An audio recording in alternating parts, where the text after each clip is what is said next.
Muito bem, pessoal. Sejam bem-vindos ao nosso canal Dominando a Informática para Concurso. Me chamo Cristiano de Souza, sou professor de informática. Estou fazendo aqui no YouTube a correção de 100 questões de informática para concurso público com vocês. Questão essas que eu extraí aí de provas um pouco mais antigas, um pouco mais recentes, assuntos variados para a gente poder falar um pouco de cada coisa. Acho importante trabalhar a correção de questões com vocês, por quê? Porque a gente consegue trabalhar vários assuntos, beleza? Como eu disse, são 100 questões. E se por acaso você caiu aqui agora, esse vídeo apareceu para você, né, não está acompanhando a série desde o início, as questões têm um link dessas questões na descrição do vídeo e você pode baixar essas questões e seguir com a gente aqui as nossas correções. O que eu peço é para você se inscrever no canal, óbvio, clique aí no sininho de notificação. Para quê? Para você poder acompanhar aí os nossos próximos vídeos e também os outros vídeos de outras matérias que eu pretendo colocar aqui para vocês. Esses vídeos, os próximos vídeos eu pretendo colocar correção de banca, conteúdo, enfim, trazer a maior quantidade de informações possíveis para vocês aqui no YouTube e a gente conseguir passar para vocês a informática para concurso. Beleza? Então vamos lá. Correção dessa questão de número 54. Deixa eu voltar, né? A gente vai trabalhar nesse vídeo de 54 a 58. Beleza? Então vamos embora. Questão de número 54 diz o seguinte: o João abriu uma planilha nova no Microsoft Excel 2010 BR, ainda totalmente em branco, ou seja, não tem nada. Ele só foi lá, abriu a planilha, clicou, abriu o Excel e pronto, acabou. Só que ele acionou por engano um dos comandos disponíveis na guia dados, obtendo a seguinte mensagem: não é possível concluir o comando usando um intervalo especificado. Selecione uma Selecione uma única célula dentro do intervalo e repita o comando. Então vamos lá, vamos primeiro entender o que aconteceu, né? Está dizendo o seguinte: ele abriu o Microsoft Excel, abriu lá a planilha, visualizou e clicou, né, num dos comandos disponível na guia dados. Perfeito. E a mensagem que ele recebeu é: vamos entender a mensagem. Não é possível concluir o comando usando o intervalo especificado, certo? Ele já não selecionou nada, certo? Ele não selecionou nada, então o Excel está dizendo, ó, não é possível concluir o comando usando o intervalo especificado. Selecione uma única célula dentro do intervalo e repita o comando. Está tratando como intervalo toda aquela célula que não foi selecionada. Então quer dizer o quê? Traduzindo isso, não tem nada selecionado, não tem nada na planilha. Então vamos entender? Considere dos comandos disponíveis na referida guia. Lá tem o classificar, filtro, remover duplicado e validação de dados. Qual vocês acham aí que ele pode ter utilizado? Se ele não selecionou nada, ele não pode classificar.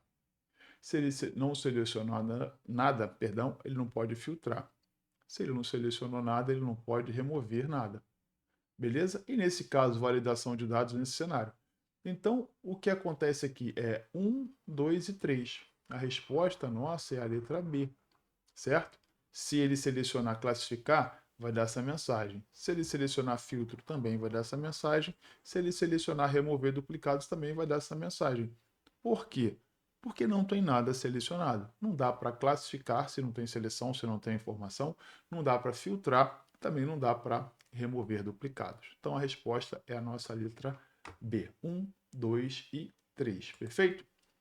Vamos para o próximo. A questão 55 diz o seguinte: qual fórmula você deve usar para somar os valores de um intervalo de célula de A1, cadê? A A5. Cara, essa questão é bem tranquila, né? Por quê? Porque você já mata aqui que a resposta é a letra A. Soma. Aí você fala, professor, mas eu tenho um medo da letra A. E eu vou dizer para você, tenha mesmo. Tenha mesmo, porque às vezes a letra A te parece muito certa e às vezes não é. Tá? Então preocupe-se. Se você tiver certeza, fecha o olho e marca, sem dúvida. Mas naquela situação onde você está meio lá, meio cá, toma cuidado que ela pode estar ali para te derrubar. Mas nesse caso, a nossa resposta é sim a letra A. Deixa eu mostrar para vocês uma coisa que eu sempre venho reforçando e vou continuar fazendo isso. As funções, né, as fórmulas no Excel, principalmente as funções, elas seguem uma sintaxe. Essa sintaxe ela é assim, ó, nome da função, sinal de igual, né? Óbvio. Nome da função, parêntese. Você tem célula inicial, você tem um dois pontos e você tem uma célula final, tá? Por que eu boto esses dois pontos aqui? Tem situações que pode ser assim também, ó. Nome da função, célula inicial, ponto e vírgula, célula final. Professor, tá, mas e aí? Qual é a diferença entre dois pontos e o ponto e vírgula? Quando eu tenho dois pontos, pessoal, eu vou pegar esse intervalo dizendo que é célula inicial até célula final. Quando eu levo isso para o meu cenário aqui, ó, eu tenho A1, dois pontos até A5. Porém, não é a mesma coisa do ponto e vírgula, porque o ponto e vírgula ele funciona como um E. Então seria A1 e. Opa, perdão aqui. E A5. Entendeu? Então são coisas diferentes. Deixa eu tirar isso aqui só para ficar certinho. Não são coisas diferentes, tá? Então fiquem atentos a essa situação. É óbvio que tem situações que o ponto e vírgula ele vai representar um então, um senão, mas quando vocês olharem funções assim, nesse cenário aqui, ó, função máximo, mínimo, maior, soma, média, entre outras, tá? Toma cuidado nessa situação aqui. Exemplo, a questão A poderia estar assim, ó, soma, aí você colocaria assim, A1, ponto e vírgula, A5. Aí, por exemplo, aí a questão poderia estar assim, ó, soma A1, dois pontos, opa, perdão, dois pontos, A5. Aí você olha assim, pô, mas o desavisado cai. Ele vai olhar para o A e vai, pô, chapar lá no A e vai dar errado. Porque na verdade ele está dizendo que é de A1 a A5. Beleza? Então, essa é a ideia. Fica ligado. Deixa eu apagar essa bagunça aqui. Para eu explicar umas outras coisas e eu ter espaço. Deixa eu tirar isso aqui daqui. Deixa eu tirar. Sai, sai, sai. Vai com Deus também. Deixa eu ir tirando isso aqui para ficar legal. Eu não quero limpar, não. Vou uma borrachinha. Que aí a gente vai ganhando tempo e conversando, né? Bacana. Então vamos lá. Tirei. Mais um pouquinho aqui. Mais um pouquinho do lado de cá. E pronto. O que eu quero explicar para vocês é o seguinte. Eu tenho a função soma, que a gente já sabe a resposta. Porém, eu também tenho a função total. Por quê? A função total faz o que no Excel, professor? Nada. Essa função aqui, total, ela não faz nada. Beleza? Ela não existe diretamente no Excel. Beleza? A adicionar, também não existe. Beleza? Então, a questão diz para você que a é a mais certa, visto que o que a gente tem lá é o soma. Beleza? Tem algumas outras que a gente vai trabalhar aqui, mas eu não vou falar sobre isso no momento. Tranquilidade? Então, vamos para a próxima questão. E é uma questãozinha bem enjoada, como eu costumo dizer, mas é um enjoado bom de resolver. Que pega muita gente, mas quem sabe tira de letra. Então vamos lá. 56. O programa Excel do pacote Office 2010 permite que as células computem o valor de expressões. Perdão. Caso a expressão professor, misericórdia, que é isso? Caso isso aqui seja inserido em uma célula do Excel, o resultado na planilha será. Tá, para você que talvez esteja vendo o Excel agora, ou não tem tanta intimidade com o Excel, enfim, deixa eu explicar uma coisa antes para você. O Excel, quando a gente abre o Excel, eu vou tentar desenhar aqui bem simples, até para não ocupar muito espaço. A gente tem linhas e colunas, tá? Então, eu vou fazer aqui poucas colunas. Deixa eu trazer para cá poucas colunas. Tá bom, acho que mais uma só já fecha. Aqui. Eu vou fazer isso aqui.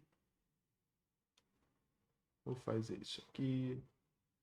Poderia ter colocado uma planilha do Excel, mas eu vou desenhar até para Mostrar que eu não sei desenhar e da próxima vez eu tenho que trazer a planilha mesmo.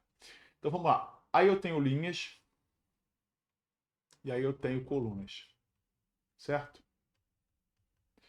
Ao encontro da linha com a coluna, esse encontro, esse espaço eu chamo de célula.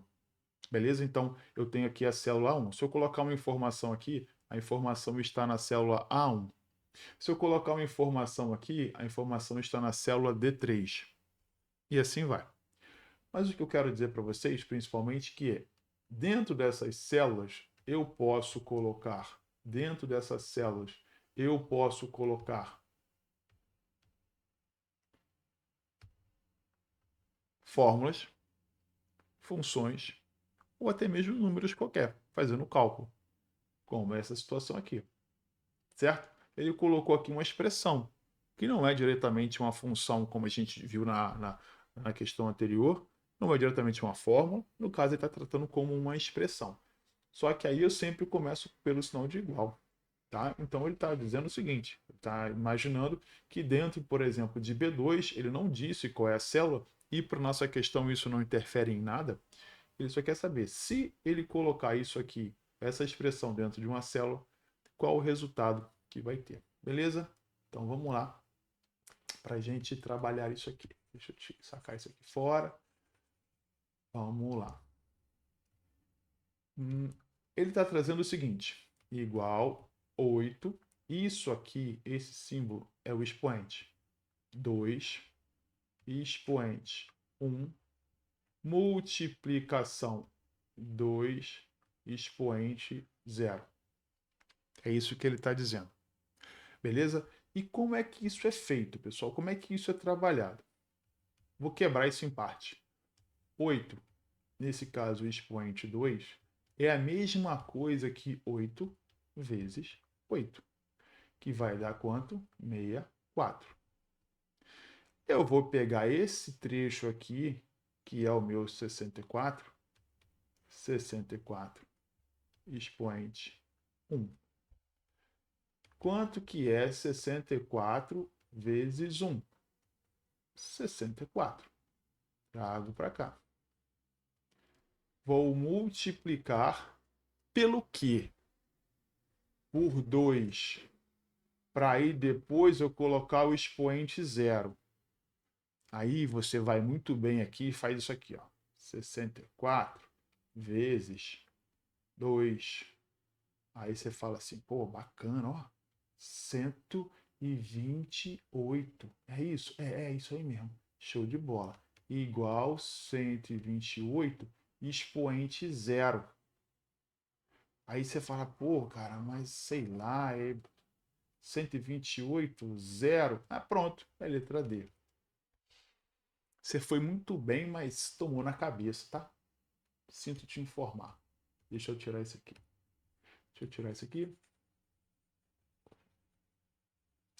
Existe uma regra que o Excel respeita, tá? E daqui a pouco eu vou colocar essa regra aqui do lado. Essa regra tem um mnemônico chamado PENDAS, tá? Então eu vou colocar isso aqui do lado para você. Mas o que eu quero dizer para você é que você foi muito bem na linha. Enquanto você estava pensando e levando na linha, aqui você estava certo. Só que primeiro agora, né, depois que você chegou aqui no 64 vezes 2 expoente 0, você deveria ter feito isso aqui, ó. 64 vezes. Resolve primeiro isso aqui. Resolve primeiro essa parte aqui final. Resolve isso. Depois você multiplica. Resolvendo isso, o que, que você tem? Se eu tenho 2 expoente 0, no momento em que eu tenho 2 expoente 0, isso é o quê? Esse resultado ele é 1. Beleza? E aí eu pego o 64 e multiplico por 1. E aí, parceiro, o resultado não é o seu 128 que você estava contente. O seu resultado é o 64. Notem que existe uma regra para resolver. Assim como a gente. Isso aqui, na verdade, é matemática pura, tá? Você está olhando isso aqui, mas no fundo é matemática pura saber como resolver. A gente passou longe do Excel. Eu só dei a introdução no Excel para se você não soubesse e tudo mais, mas a gente levou isso aqui na matemática pura. Eu peguei, utilizei a parte do expoente, certo? E fui trabalhando isso com vocês aí, essa parte tranquilamente para a gente poder resolver. Tranquilidade? Então vamos lá, deixa eu pegar isso aqui e vou tentar já botar aqui no cantinho, o Pendas aqui no cantinho, ver se rola. Se não, eu apago ali. Deixa eu pegar isso aqui e trazer para cá. O que é esse Pendas, pessoal? É a forma que o Excel tem para resolver. Primeiro ele vai resolver parênteses, certo? Depois ele vai resolver o que? Os expoentes. Depois ele vai resolver a multiplicação. Depois ele vai resolver, por óbvio, a divisão. Depois, por óbvio, ele vai resolver as adições. E por último, as subtrações. Essa é a forma que o Excel vai utilizar para poder resolver. Parêntese, expoente, multiplicação, divisão, adição e subtração.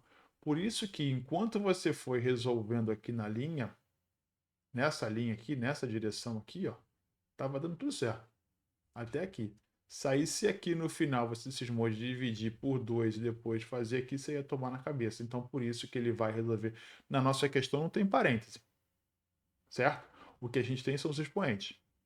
Então, você resolveu os expoentes, resolveria o outro expoente. Depois que você resolve o outro expoente, você faz a multiplicação. Beleza, pessoal? Então, questão um pouquinho enjoada, mas é mais de matemática do que propriamente o Excel. Para aqui de novo, volta, entende, volta de novo. Tentei explicar bem calmamente, levei vocês até o erro, né? Para vocês entenderem aquilo que vocês não devem fazer. Voltei do erro e corrigi e mostrei o certo. Beleza? Então vamos para a próxima.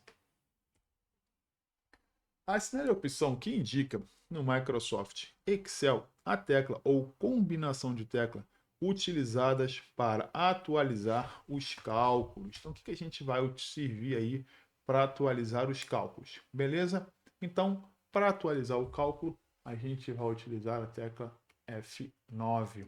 Essa é a tecla usada para a gente atualizar os cálculos. É decorar, tá? Assim como o F7 é para correção ortográfica, F1 para ajuda, e assim vai. A ideia é decorar. Então, tiver lá combinação de tecla utilizada para atualizar cálculo, F9. Beleza? Vamos para a próxima. Vamos mudar um pouco aqui agora, né? Vamos para navegador. É a última questão. A gente vai trabalhar um pouco sobre os navegadores. Então vamos lá. No navegador Google Chrome, qual atalho poderá ser utilizado para reabrir guias que foram fechadas anteriormente na ordem que foram fechadas? Certo? Então, qual é o atalho que a gente vai utilizar para fazer isso? O nosso atalho que a gente vai utilizar para fazer isso é o Ctrl Shift T, ou seja, a letra B. É esse atalho que a gente vai utilizar para poder estar reabrindo as guias que foram fechadas anteriormente né, e vai abrir na ordem que foram fechadas. Dica que eu dou para vocês, principalmente com relação ao atalho de teclado, tentem colocar isso no dia a dia de vocês na utilização do computador. Por quê, professor? Porque, cara, é uma forma que você tem de estar revisando cotidianamente a parte de informática, diferente de direito, RLM ou português, que de repente você tem que parar ali para fazer uma revisão. No momento em que você faz isso no seu computador, no seu dia a dia, trabalho, enfim, estudo, passe a utilizar os atalhos para isso massificar, para vocês conseguirem gravar isso. Com a prática, vocês vão gravar. Pensa bem, vamos tentar aqui fazer um raciocínio, né? Você estudou português. Como é que você pratica o que você estudou no português? Você abre e vai fazer questão, certo? Você estudou teoria, vai fazer questão, você está praticando. De uma certa forma, as questões que você está fazendo de informática, principalmente com relação a atalho, é estar praticando isso via atalho. Você não deixa de estar fazendo uma prática, não deixa de ser um exercício, literalmente, não deixa de ser uma revisão do conteúdo que você estudou.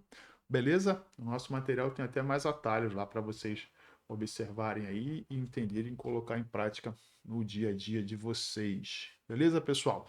A gente tem também aqui, ó, por exemplo, o Ctrl Shift N, que é esse primeiro aqui, ó, o Ctrl Shift N, ele vai abrir uma guia anônima, né? Aquela guia que a gente tem lá escura, privada, que a gente navega teoricamente sem deixar rastro. Então, você consegue fazer isso aí com Ctrl Shift N e assim temos outros também.